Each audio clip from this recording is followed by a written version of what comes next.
Okay, we're on. Right. Assalamu alaikum wa rahmatullahi wa barakatuh. Bismillah ar-Rahman ar-Rahim. Alhamdulillah rabbil alameen. We want to thank everyone, our guests, and those that will see the video later. This is part three in a series that we was talking during the month of Islamic Heritage Month, which is October, is celebrated in the DC. And we were supposed to do today San Diego, which was temple number 8. We have the PowerPoint, but the speaker we wasn't able to connect, and I'm not able to tell the San Diego story. So what we do have, we're going to talk about the Richmond story, Masjid Bilal, which is very unique story, which was helped and established by James Sabaz, which we know in the Nation of Islam history as the Son of Thunder. He became more popular in the Newark, New Jersey area. They report that that Islam and James Shabazz came to the Richmond area in 1957. And the unique thing about James Shabazz and the Richmond area is that, and you can take your time to read it, is that they say that James is coming from 1955 to 1956, and he converted Elise Walker. Elise Walker was at the time Richmond Satellite Ancient Ethiopian Spiritual Church of Christ. She was the organizer, and he converted her to Islam. She was the only female pastor of that church. And they even put the street, 30th and Clay Street, which is in down Jackson Ward area. And she became her church became the first Muslim assembly in Richmond. But then the unique thing after that, through her, the pastor of the church, Reverend David Dolph, we know him as Minister Daoud. He converted his whole church into founding the Nation of Islam and founding Honorable Elijah Muhammad. And that church became the first temple in the Richmond area, and it became temple number 24. In here, what I like about this story, someone told this story. They come from narratives, different stories, and they've been able to compile them into a story. They talked about Evelyn Amin, who was the former member of the Ancient Ethiopian Spiritual Church of Christ and later served as first secretary and treasurer. Pardon me, John Saline, a former member and assistant pastor of St. Paul's Temple in Richmond. Rashida Mateen, Salat Mateen. I know a lot of the Mateen family. These are some of the early followers of Nation of Islam, which became number 24.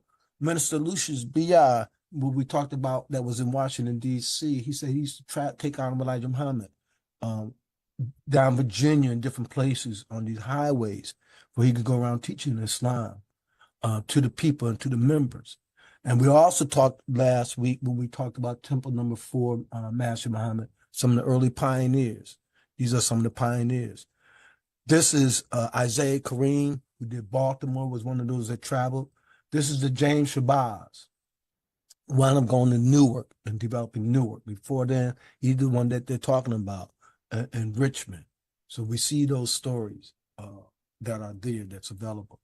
This here is the first temple. This was the church. I remember when in 1976, looking for a temple in Richmond based upon the paper. It had this address. So we went there and it converted back to a church.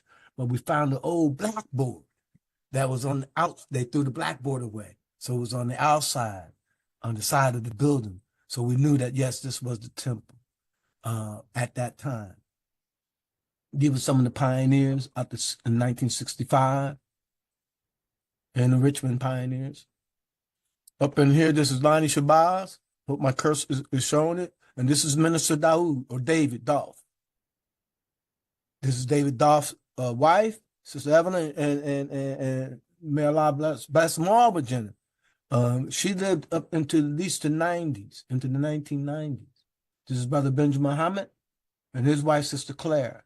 These are the family members that Honorable Elijah Muhammad stayed with when he lived in the Richmond area, the DC area. This is one of the fighting songs that we found in the Richmond archives. We are fighting, and I remember them singing them songs in marching. We are fighting for Islam, and so these are some of one of the songs that in the FY we used to recite as we march. And here it shows Brother Benjamin as the minister, Brother John, Sister Elizabeth, Sister Evelyn, Brother John 3X, Brother James. May Allah bless him, and Jen in Paradise. He just passed. There's another, the Sister Clara.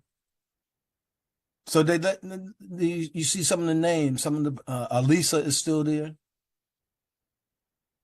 So these are some of the early members and the followers that pushed away, made a way, broke the against the norms of our society, to find God within their life, to find an answer within their life.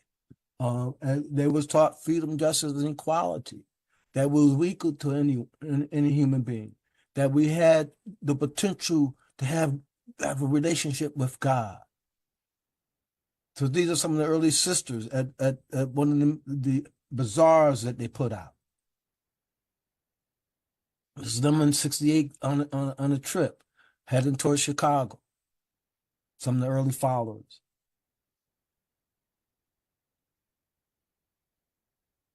This here is Brother James Shabazz. Brother James is passed within the last few years. Been a part of our community for at least 60, 70 years. And there you see the sign of the blackboard. And here you had the crescent, freedom, justice, and equality, which was Islam. And then, slavery, Christianity. We have visuals reminding us of the words that was being expressed.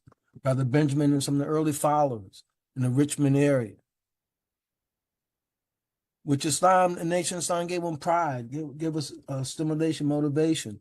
It helped clean up many criminals, drug addicts, alcoholics, and clean up their life, made them put focus and direction, and to be able to build and be productive.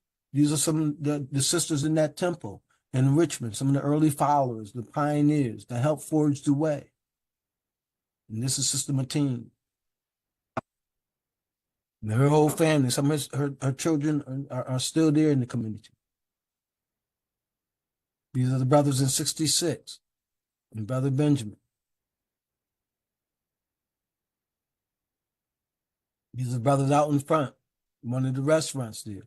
As we said last week, the brothers in Richmond had a business organization, and they had businesses down there in Richmond as well.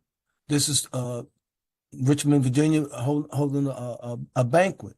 At this time, this is Senator Lawrence Douglas Wilder. We know him more as Douglas Wilder, Senator Wilder. He was the first African-American senator in Virginia, and so they hosted him. And then these are some of the pioneers and donors.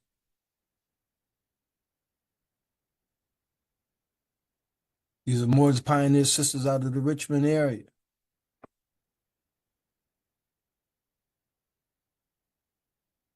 Brother Benjamin and some of the soldiers during there at one of the programs that they had. At the bottom, this is Minister Farrakhan coming to visit them at a very young age.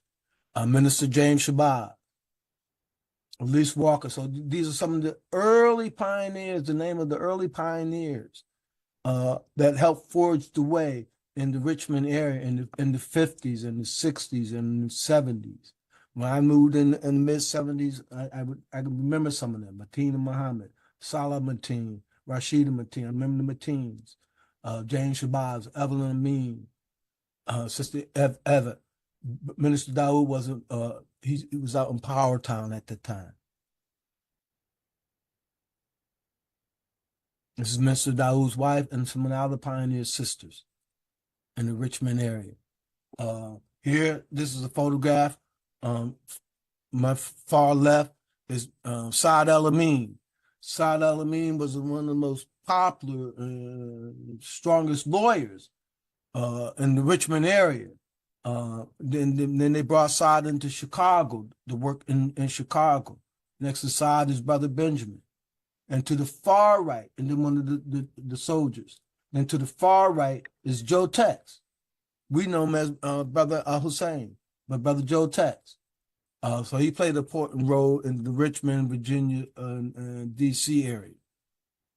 This is a graduation banquet that they held. This is in 72. And so they had a school there.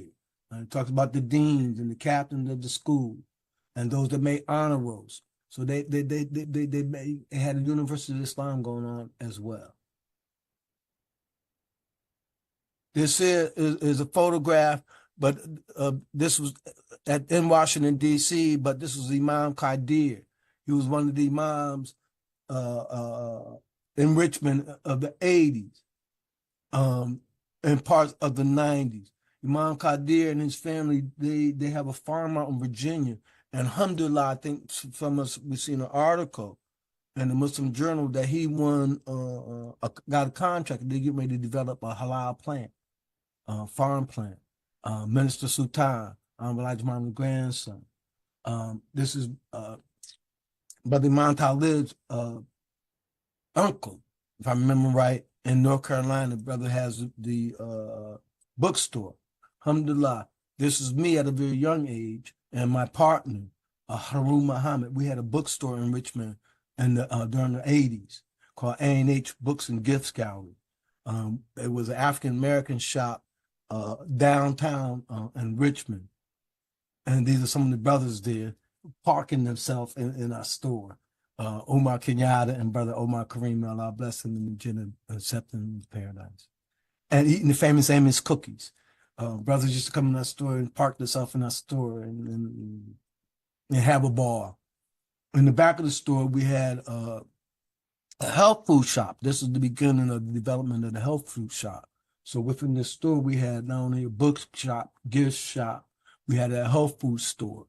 On the second floor, we had an art gallery that was going on. It was a multicultural center. These are some of the programs and events that they had in Richmond. They had a family expose. These are some of the early pioneers. This is Brother Fatah. He was a brother that moved into Richmond, coming out of the Chicago area early on. And this is an outdoor community expo that the Masjid Bilal do within their community. They're very community active all throughout. You can see the youth and the participation that they do.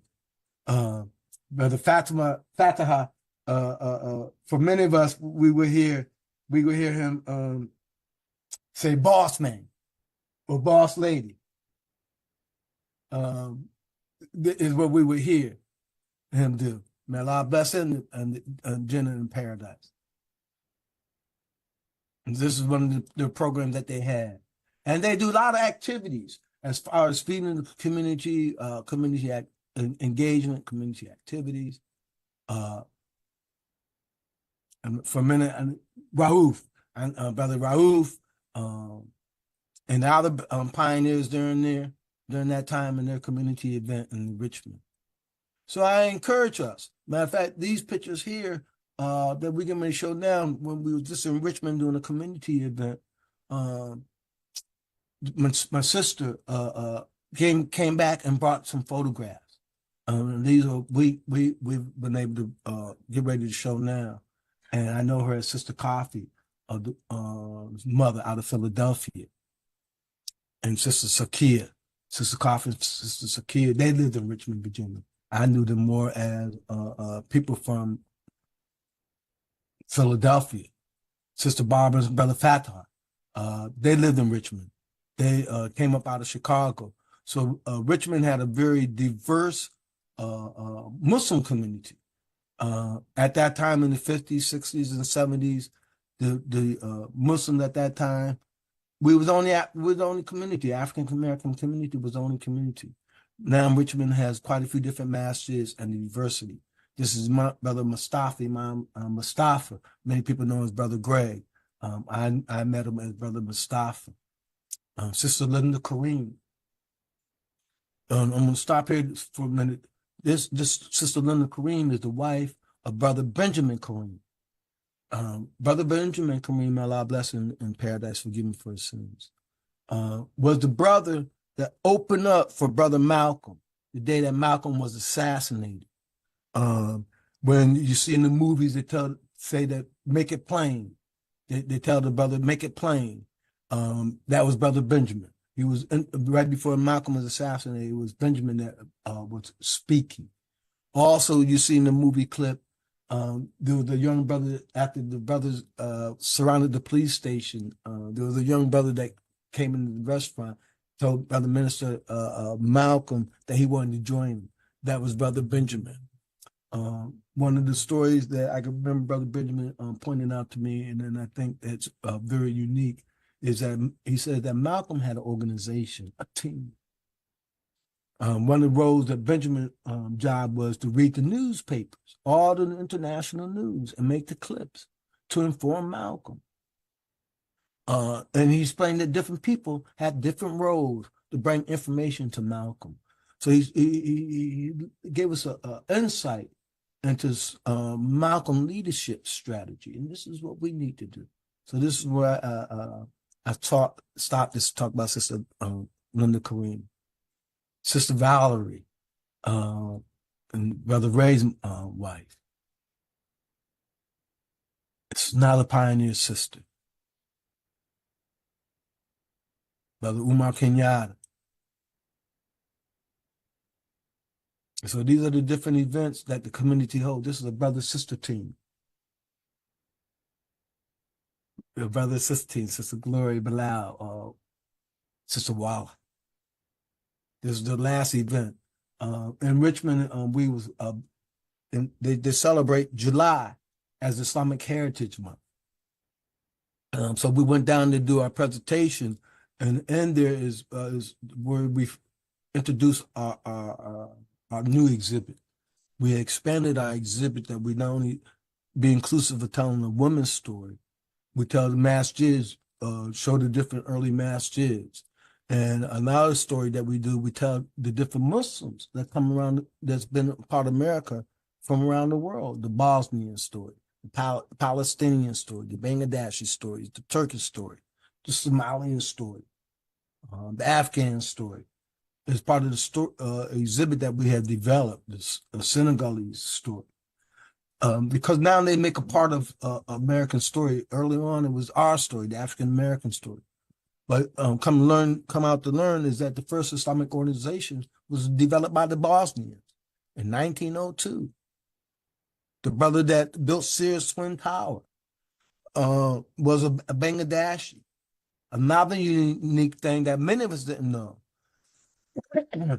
Farouk Fakir and the Four Tops, one of the Four Tops, we know him popular as Duke. He was a Bangladeshi. He was a Muslim from Bangladesh. Many of us didn't know that story. So what we've been able to do is grow our story and expand our story. The Muslim American story is a very unique and large story. I know this was brief and short, but this is the story that we've been able to tell about the Richmond story. If anyone has any questions, I'd be more than glad to engage in any questions. And I'd be more than glad to go over anything that we talked about earlier. And so, inshallah, we will, next week, on Tuesday, we'll talk about the history of Muslims in the 21st century of today. Next Thursday, we're going to have an interview with Brother Lester Muhammad out of Atlantic City, the sheer Atlantic City story and some of Chicago story. The week after that, we would tell the story of the nation, the art of the Nation of Islam. From the comics, the drawings, and satire is what we're going to talk about. So we ask Allah to increase us in our faith, increase us in our consciousness, and to be able to learn to tell our story, to collect our story. There's a lot of, W.D. Muhammad said years ago, he said that we need to develop cultural institutions. And One of the ways to develop cultural institutions is to go by telling stories, developing museums and culture space for people to come together. So we ask a lot of Christians and faith, Christians and love, Christians in our consciousness and our women's. We thank y'all for your time, your patience, and tolerance, and happy Islamic Heritage Month. Assalamu alaikum wa rahmatullahi wa barakatuh. Waalaikumsalam. Thank you.